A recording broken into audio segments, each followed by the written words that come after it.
ಯಾರ್ಲಿಂದ ಹೆಣ್ಮಕ್ಳು ಮನೆ ಹೊಡಿಲತ್ತಾರ, ಗಂಡ್ಸ್ ಮಕ್ಳು ಮನೆ ಹೊಡಿ. ಗಂಡಸರೆಲ್ಲ ಗಂಡಸರೇ ಹೊಡಿತಾರ ಅಂತ ಹೇಳಿದ್ರು, ಹೆಣ್ಮಕ್ಳೆಲ್ಲ ಹೆಣ್ಮಕ್ಳೇ ಹೊಡಿತಿದ್ವಿ. ಆ ಒಂದು ಇಂಥ ಒಳ್ಳೊಳ್ಳೆ ವಿಷಯಗಳನ್ನ ನಾವು ಹರಟೆ ತಂಡ ನಡೆಸ್ಕೊಡ್ತಾ ಇದೀವಿ. ಇವತ್ತಿನ ವಿಷಯ ಬಂದು ಸಂಸ್ಕಾರ ಮತ್ತು ಶಿಕ್ಷಣ ಯಾರ ಹೊಣೆ.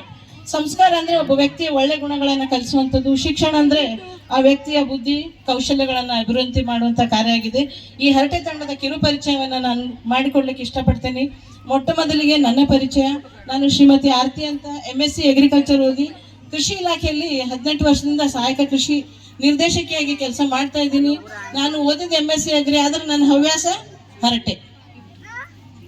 ನಮ್ಮ ತಂಡದ 2 ಸದಸ್ಯರಿದ್ದೇವೆ. ಮೊದಲನೇ ತಂಡ ಏನಂದ್ರೆ ಇಷ್ಟೊತ್ತನ ಎಲ್ಲರೂ ಕೇಳಿದೆವು, ಸಂಸ್ಕಾರ ಮತ್ತು ಶಿಕ್ಷಣ ಪಾಲಕರು ಕೊಡಬೇಕು, ಪೋಷಕರು ಕೊಡಬೇಕು, ಎಲ್ಲರ ಜವಾಬ್ದಾರಿ ಅಂತ. ಈಗ ಆಲ್ರೆಡಿ ನಮ್ಮ ಹರಟೆಗಿಂತ ಮುಂಚೆನೆ ಕನ್ಕ್ಲೂಷನ್ ಕೊಟ್ಟು ಬಿಟ್ಟಿದ್ದೀರಿ.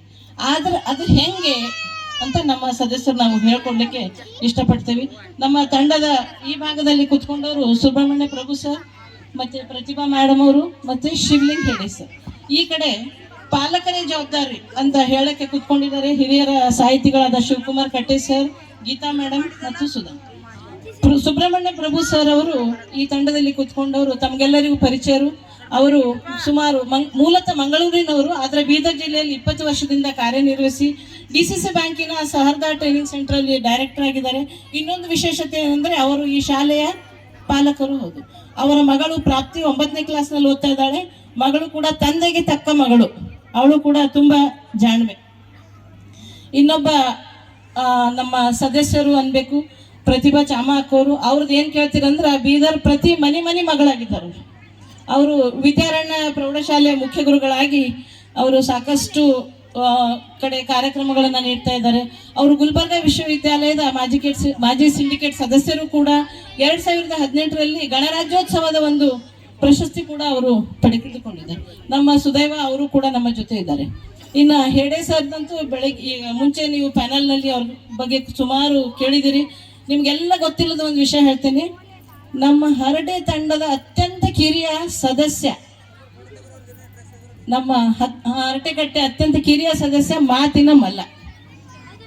ಅವರು ಮಾತಾಡ್ಲಿಕ್ಕೆ ಕೂತ್ರೆ ಎಲ್ಲ ವಿಷಯನೂ ಹೇಳ್ತಾರೆ. ಅವರು 12ನೇ ಶತಮಾನದಲ್ಲಿ ಬೀದರ್ನ ಒಂದು ವಿಷಯಗಳ ಕುರಿತು ಅವರು ಮೊನ್ನೆ ತಾನೇ ಡಾಕ್ಟರೇಟ್ ಪದವಿಯನ್ನು ಪಡೆದುಕೊಂಡಿದ್ದಾರೆ. ಸಾಕಷ್ಟು ಕೃತಿಗಳನ್ನ ರಚಿಸಿದ್ದಾರೆ. ಸಂತಪುರ್ ಶಾಲೆಯಲ್ಲಿ ಹಾಗೂ ವೇದಿಕೆ ಹಿಂದುಗಡೆ ಇರೋರು ಸ್ವಲ್ಪ ಶಾಂತ ಆಗಿರ್ಬೇಕು. ಸಂತಪುರ್ ಶಾಲೆಯಲ್ಲಿ ಹಾಗೂ ಸಾಕಷ್ಟು ಕಡೆ ಪ್ರವಚನಗಳನ್ನ ನೀಡ್ತಾ ಇದ್ದಾರೆ. ಅವರಿಗೆ ರಾಜ್ಯದ ಅತ್ಯುತ್ತಮ ಶಿಕ್ಷಕ ಪ್ರಶಸ್ತಿ ಕೂಡ ಬಂದಿದೆ. ಅದು ಅಲ್ಲದೆ ಕಲ್ಯಾಣ ಕರ್ನಾಟಕದ ಎಜುಕೇಶನ್ ಐಕಾನ್ ಅವಾರ್ಡ್ ಕೂಡ ಹೆಡೆ ಅವರಿಗೆ ಲಭಿಸಿದೆ. ನಾನು ಅವರಿಗೂ ಕೂಡ ತಮ್ಮೆಲ್ಲರ ಪರವಾಗಿ ಇನ್ಫಿನಿಟಿ ಶಾಲೆಯ ಪರವಾಗಿ ಧನ್ಯವಾದ ಅರ್ಪಿಸ್ತೇನೆ. ಇನ್ನು ಈ ಕಡೆ ಕುಂತವ್ರಂತೂ ಬಹಳ ಡೇಂಜರ್ ಇದ್ದಾರ. ಯಾರ್ಯಾರಿಗೆ ಪುಸ್ತಕ ಓದೋ ಹವ್ಯಾಸ ಇದೆ, ಯಾರ್ಯಾರು ಪೇಪರ್ ಓದ್ತೀರಿ, ಅವರೆಲ್ಲರೂ ನಮ್ಮ ಕಟ್ಟೆ ಸರ್ ಹೆಸರಂತೂ ನೋಡಿರ್ತೀರಿ. ದಿನ ಬೆಳಿಗಾದರೆ ಅವರ ಲೇಖನಗಳು, ದಿನ ಬೆಳಿಗಾದರೆ ಅವರ ವಿಷಯಗಳು ಪೇಪರ್ನಲ್ಲಿ ಇರ್ತವೆ. ಇವತ್ತಿನ ಹರಟೆಗಿಂತ ಮುಂಚೆನೆ ಒಂದು ಪೇಪರ್ನಲ್ಲಿ ಅವರದು ಆರ್ಟಿಕಲ್ ಪಬ್ಲಿಷ್ ಆಗಿದೆ. ಇಂಥ ಒಂದು ತೀಕ್ಷ್ಣ ವಿಷಯಗಳನ್ನ ಅವರು ಜನರಿಗೆ ಮುಟ್ಟಿಸ್ಲಿಕ್ಕೆ ಪ್ರಯತ್ನ ಮಾಡ್ತಾನೆ ಇದ್ದಾರೆ. ಸಾಕಷ್ಟು ಕೃತಿಗಳನ್ನ ರಚಿಸಿದ್ದಾರೆ.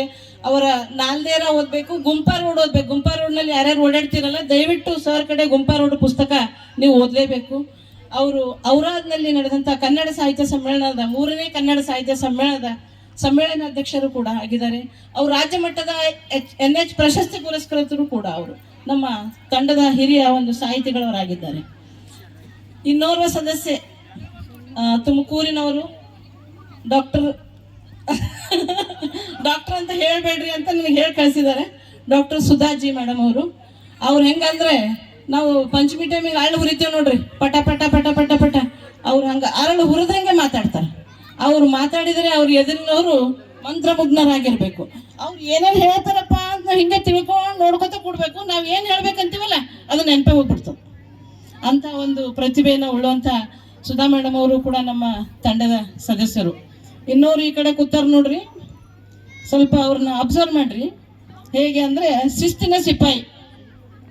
ಅವರು ಮೂಲತಃ ಶಿವಮೊಗ್ಗ ಮಲೆನಾಡಿನ ಕನ್ಯೆ ಅವರು. ಅವ್ರು ಏನಂದ್ರೆ 2005ರಿಂದ 2011ರವರೆಗೆ ಪೊಲೀಸ್ ಇಲಾಖೆಯಲ್ಲಿ ಕಾರ್ಯನಿರ್ವಹಿಸ್ತಾರೆ. ಒಂದು ಪೊಲೀಸ್ ಇಲಾಖೆಯಲ್ಲಿ ಶಿಸ್ತಿನ ಸಿಪಾಯಿಯಾಗಿ ಈಗ ಶಿಕ್ಷಣ ಇಲಾಖೆಯಲ್ಲಿ ಬಂದಿದ್ದಾರೆ. ಡಯಟ್ ಕಾಲೇಜಿನ ಉಪನ್ಯಾಸಕರಾಗಿದ್ದಾರೆ. ಅವರು ಮೊರಾರ್ಜಿ ದೇಸಾಯಿ ಶಾಲೆಯ ಪ್ರಿನ್ಸಿಪಲ್ ಕೂಡ ಆಗಿ ಅವರು ಈ ಒಂದು ಹರಟೆ ತಂಡೆಯಲ್ಲಿ ವಿಶೇಷವಾದ ಒಂದು ಉದಾಹರಣೆಗಳೊಂದಿಗೆ ಅವರು ಸಮರ್ಥಿಸಿಕೊಳ್ತಾರೆ. ಇದು ನಮ್ಮ ತಂಡದ ಕಿರಿ ಪರಿಚಯ. ನಾನು ಇವತ್ತು